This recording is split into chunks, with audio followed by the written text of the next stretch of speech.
There's a certain tkufa, a certain period where there was a very strange fellow who used to come to the Fabrengens at 770. It was in the 80s.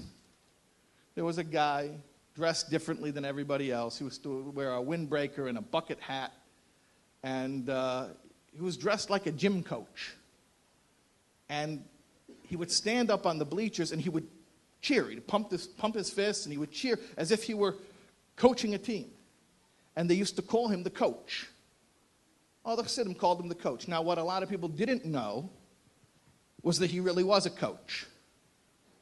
And the story of how he came into the Rebbe's Fabrengens, actually I heard this story from originally a London native from Yossi Lu, who was the one who used to have to bring the coach to the Fabrengens from Long Island. So Yossi told me like this. This guy, the coach, he was the coach of the Harlem Globetrotters basketball team. He was watching the Rebbe's Fabrengen on satellite. And he was very taken. He was der Numen. The thing is, the coach couldn't speak Yiddish. He was from a very assimilated Jewish family. He couldn't understand a word of Yiddish. So he couldn't hear what the Rebbe was saying, but he was drawn. So he gets in the car, and he comes to 770, to Crown Heights, and he marches up the steps, and he comes in the front door, and he finds some Bachram learning, and he says, I'm here to see the rabbi from the TV. And they say, it doesn't work like that, you know. No, I must see him. It's very important that I meet him. They say, he's not available right now. Maybe you might want to make an appointment. He says, I just need to see him for a second. So finally they understood he's not taking no for an answer. They said, fine, the Rebbe will come out for Mincha. When the Rebbe comes out for Mincha, you could see the Rebbe come out. They didn't understand who this character was. He planted himself by the door where the Rebbe would come into shul. And as soon as the Rebbe came out, he ran right toward the Rebbe. Now, in 770, there were people who you would see would maybe run away from the Rebbe. They would hide. You know, but he ran right to the Rebbe. And he gets right up close. Very unusual, nobody does this.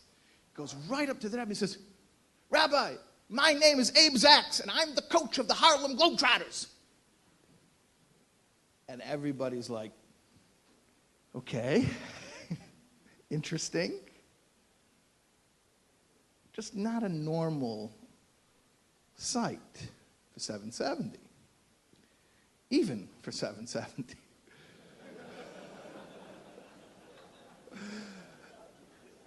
You have to be in a special league to distinguish yourself like that. And of course the Rebbe didn't flinch, and the Rebbe doesn't surprise us that the Rebbe answered compassionately or respectfully. That's not why I'm telling you this story. The chiddush of the Rebbe's answer is just something. Who'd think of it? Who would think of it unless you really, really saw people this way? The Rebbe looks at this fellow. Without missing a beat, the Rebbe says, good, I need a coach, and keeps walking to Mincha. Do you see what the Rebbe did there? You see what he did?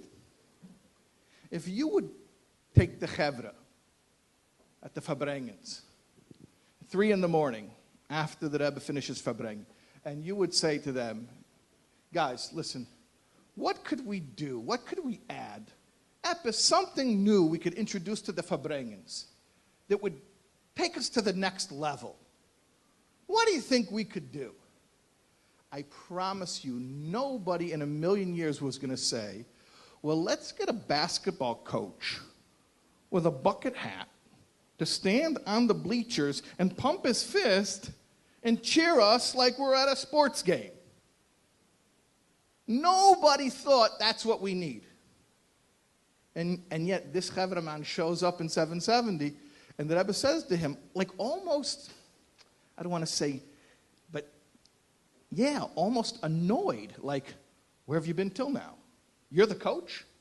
Then how are we getting by without you? See, that's the difference between tolerance and interdependence. Tolerance means no one wants to be tolerated. You want to be tolerated? Okay, I guess it's fine. Come on in, we'll make room for you.